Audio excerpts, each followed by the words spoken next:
Assalamualaikum semuanya. Kita masih nunggu teman-teman ya. Waalaikumsalam. Iya, Pak. Iya, oke. Baru 11 orang.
Kalau Kakak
Ya.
Tinggi 2 giga punya banget.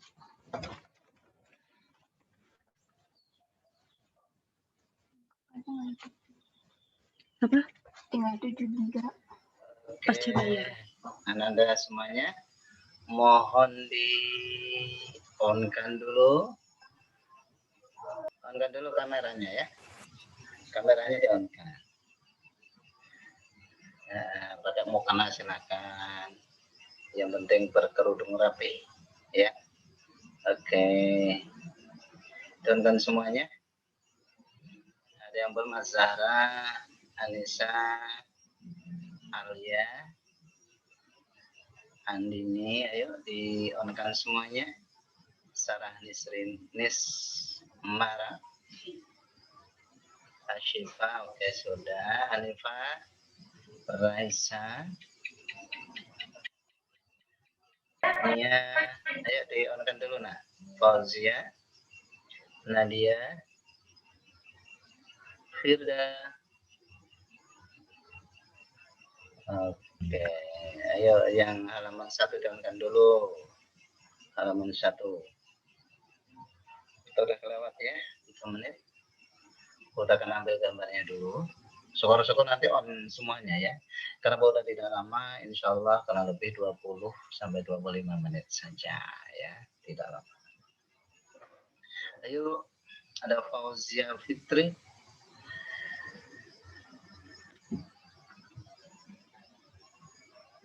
Oke, udah mau ambil gambarnya dulu ya.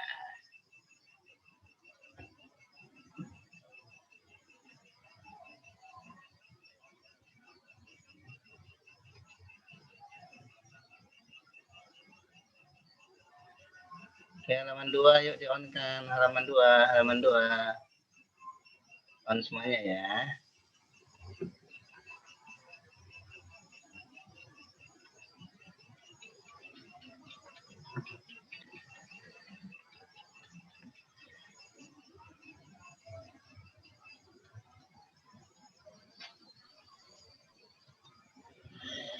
Alhamdulillah. Oke, Anda semuanya. Kita mulai saja ya. Kita mulai saja, udah 45. Nanti sambil nunggu teman-teman 46. Assalamualaikum warahmatullahi wabarakatuh.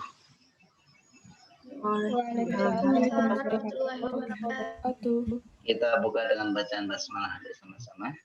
Bismillahirrahmanirrahim. Bismillah, alhamdulillah, wala haula wala quwwata illa billah. Asyhadu an la ilaha illallah wahdahu la syarika lahu wa asyhadu anna Muhammadan abduhu wa rasuluh. Allahumma shalli ala sayyidina Muhammad wa ala ali sayyidina Muhammad. Rabbi israh lana sudurana wa yassir lana umurana wa hlul 'uqdatam min alsinatina yafqahu aqwalana. Amin. Nanda semuanya, suara Pak Huda gimana? Jelas nggak? Suara Pak Huda jelaskah? Halo? Ini jangan-jangan nggak dengar nih suara Pak Huda. Gimana? Kedengaran jelas? Nanda semuanya? Oke?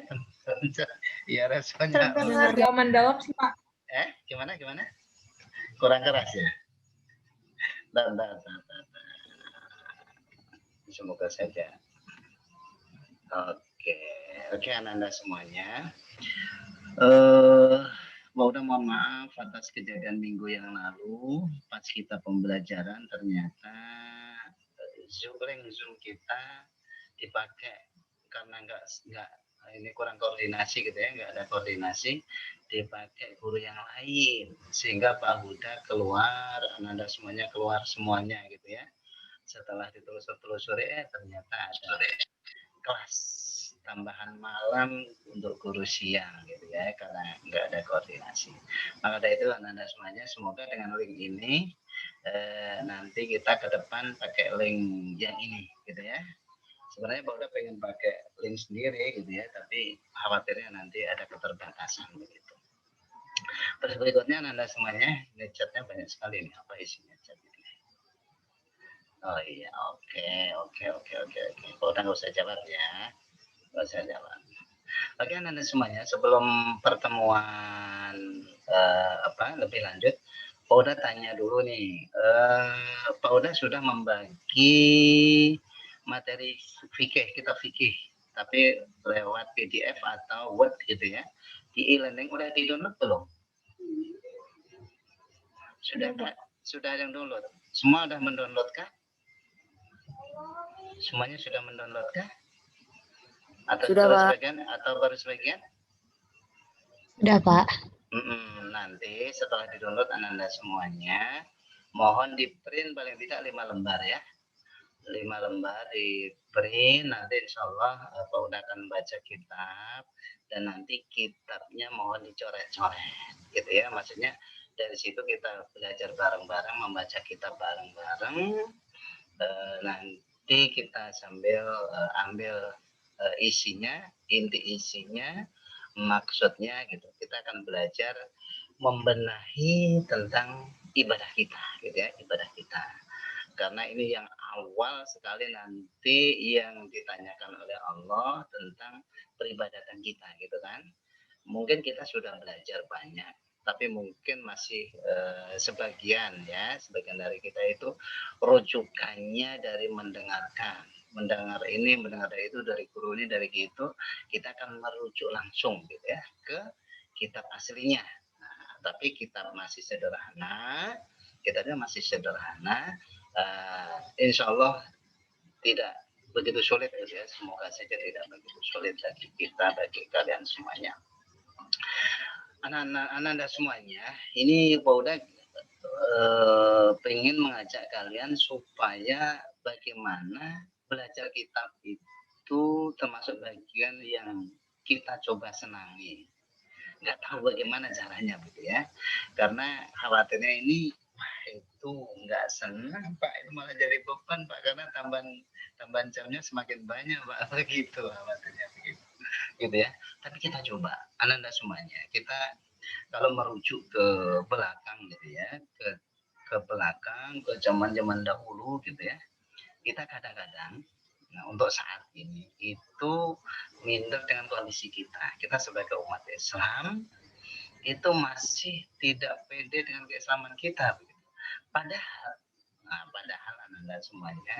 Ananda semuanya yang kita ketahui bahwasanya umat Islam itu pernah jaya. Anda mungkin sudah pernah belajar SKI gitu ya, di MTS-nya, di SMP-nya, atau di kelas 10-nya sekarang dengan siapa ini ya? Dengan Bu Evi ya?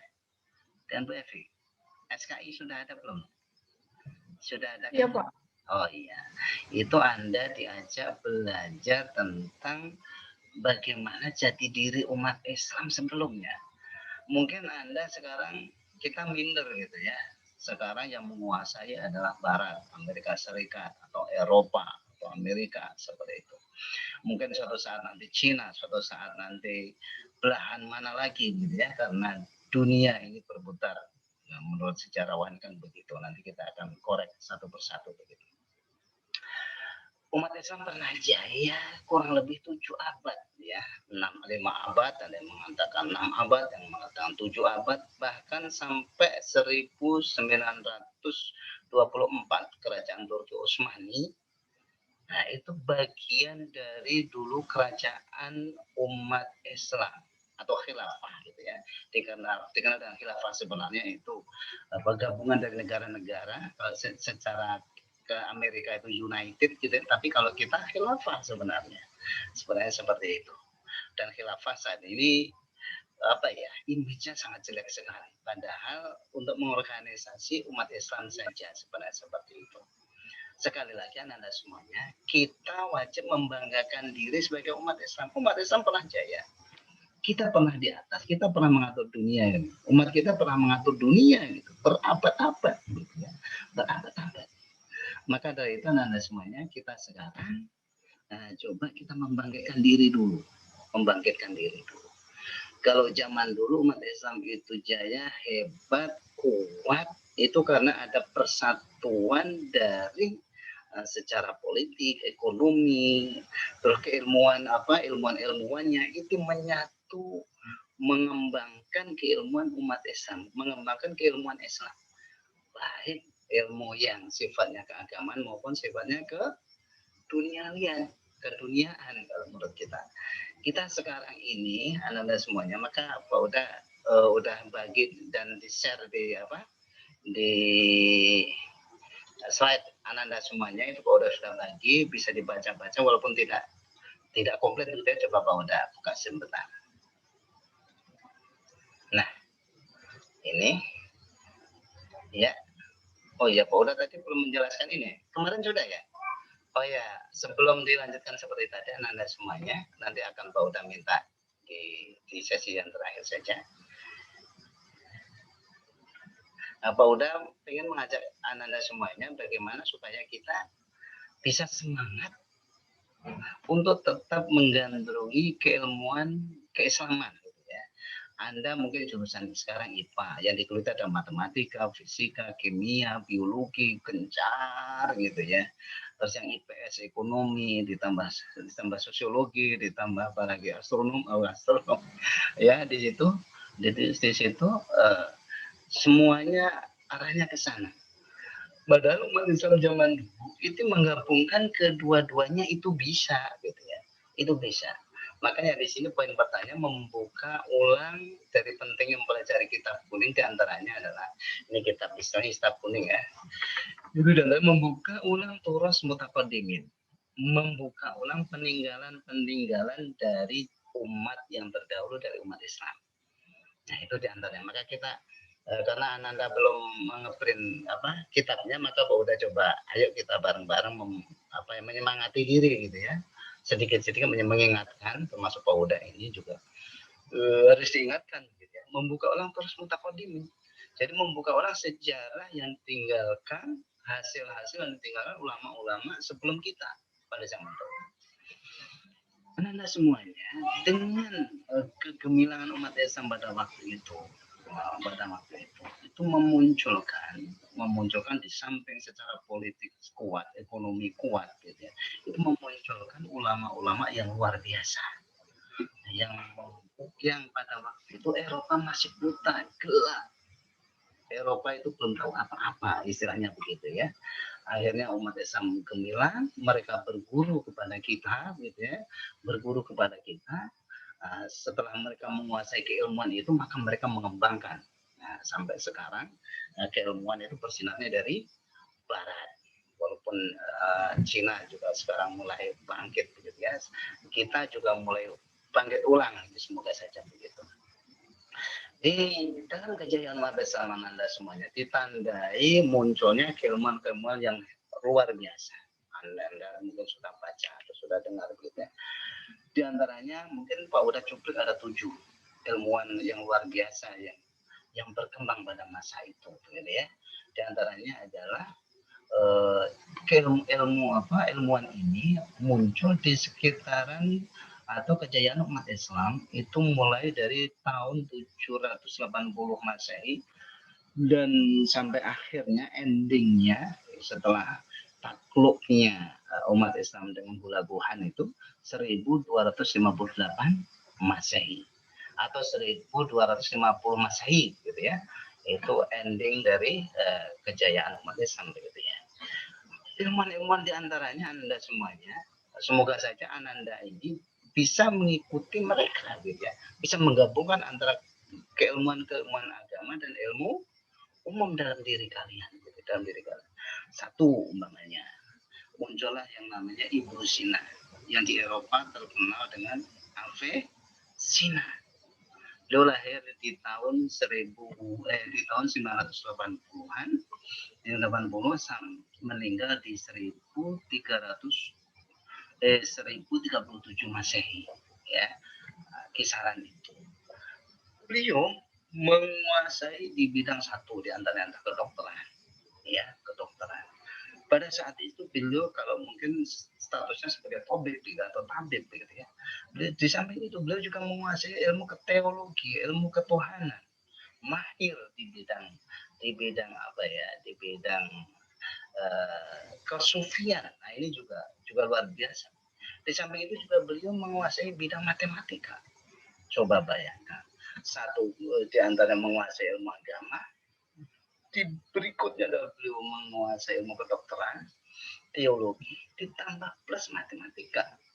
Bahkan sejarawan menjulukinya bahwasanya beliau adalah orang pertama menemukan pengobatan melalui suntik. Nah, jadi suntik itu sudah ditemukan pada zaman itu gitu ya. Jadi memberikan obat melalui suntik. Kalau sekarang kan ramai-ramainya vaksinasi gitu ya. Pada zaman itu, nah ini sudah dasar-dasarnya, ide dasarnya, landasan awalnya sudah ditemukan gitu ya, oleh ulama kita. Ya. Yang kedua, di antara ilmuwan yang terkenal di antaranya adalah Anda semuanya ada Al-Khawarizmi.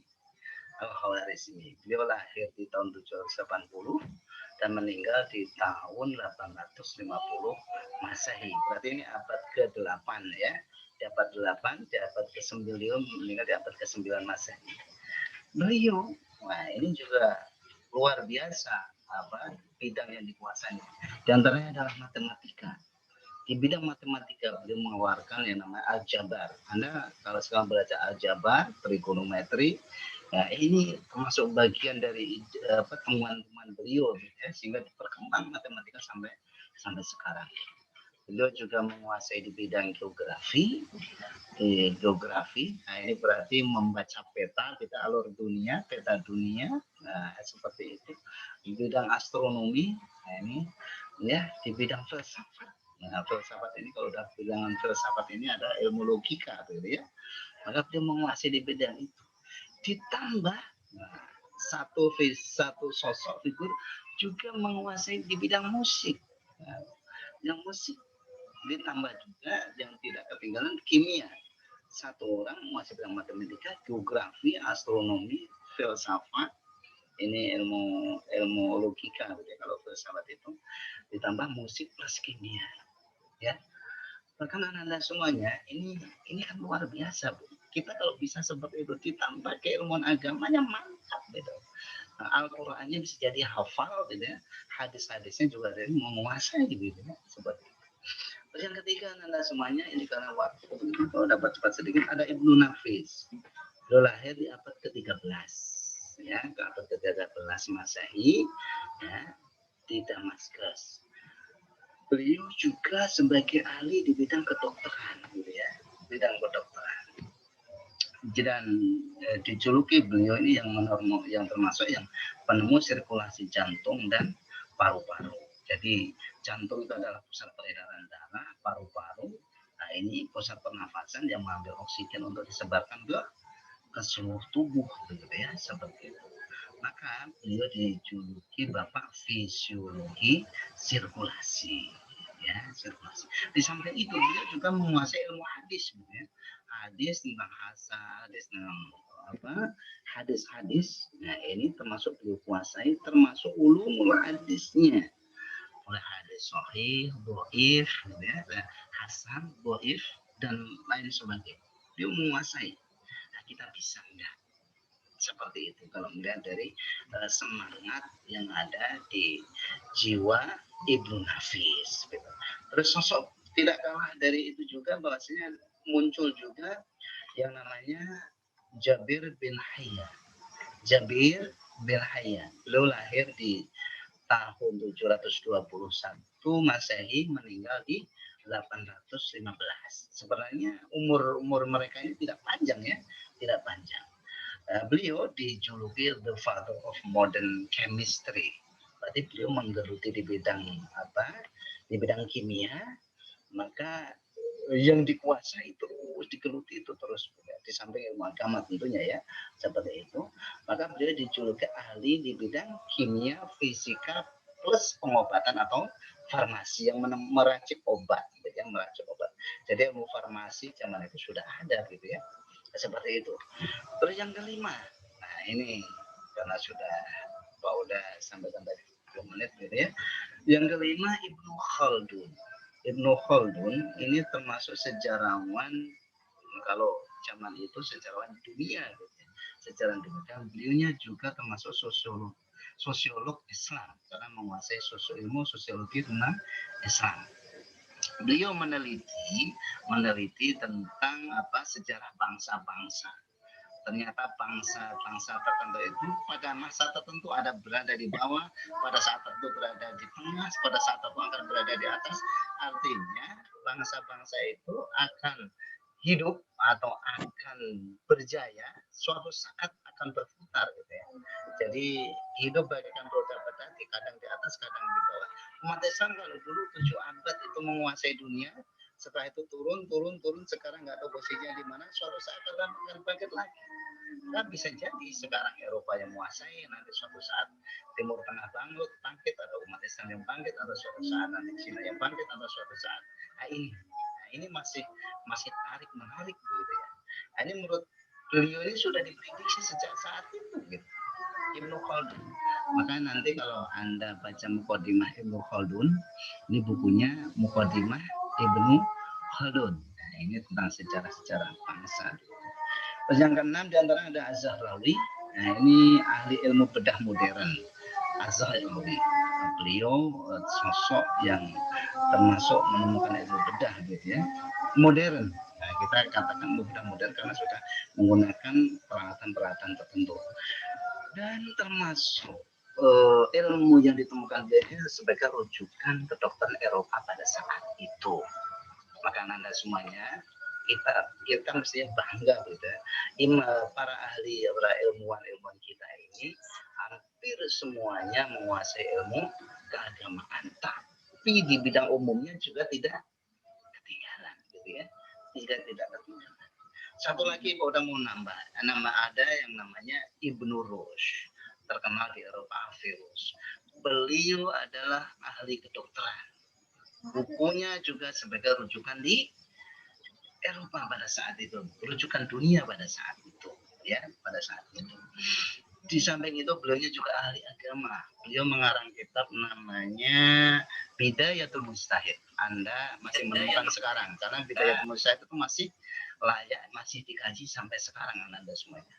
Beliau mengarang kitab itu mempertemukan perselisihan pendapat 4 mazhab dan mazhab yang lain dipertemukan, dikasih solusinya kenapa ini berbeda, kenapa itu berbeda, dicari dalil Qur'annya, dicari hadisnya, dicari penyelesaiannya, itu di Bidayatul Mujtahid. Maka ada beda. Beliau ahli kedokteran juga ahli ilmu agama. Maka Anda semuanya mohon ini untuk menyemangati kita semua, bahwasanya belajar ilmu agama itu tidak ada ruginya. Mestinya kita akan menyatukan ulang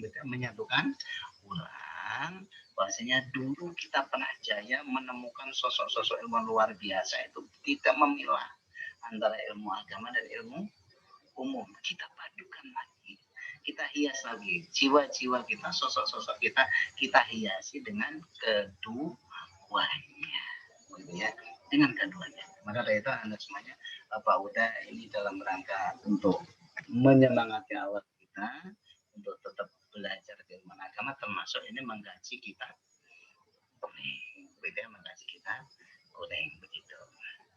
Demikian Anda semuanya, karena sudah 20 menit ya, 20 menit lebih Pak Uda mengulang dari awal, mengingatkan ulang gitu, mengingatkan ulang bahwasanya ketika kita nanti masuk, mana ini nggak mau dibikin ya, kenapa ngomong itu, enggak, sebentar.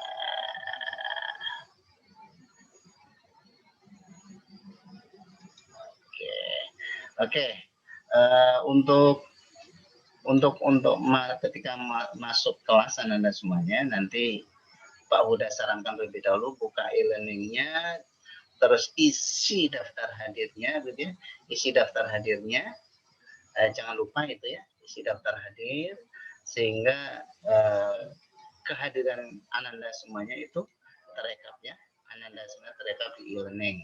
Yang kedua, Ananda semuanya masuk kelas silakan. Ada yang pakai jilbab rapi, terus kalau putra mungkin berpeci dan apa begitu ya. Kalau yang putri dengan mukena juga nggak apa-apa, begitu udah gitu ya, nggak masalah begitu. Terus siswa mengikuti kajian kitab sesuai waktu yang disediakan, sebisa mungkin lebih awal untuk mengikutinya supaya lebih cepat tepat waktunya. Terus disiplin, tertib, sopan, dan santun dalam berkomunikasi. Terus yang terakhir Anda semuanya semangat dan ikhlas dalam menuntut ilmu. Dalam kondisi apapun, ketika ada jam apapun, yang pertama diikhlaskan dulu diri kita untuk mengikuti itu. Pak ini kurang menyenangkan kan? Iya, memang kadang belajar yang sifatnya keagamaan kadang-kadang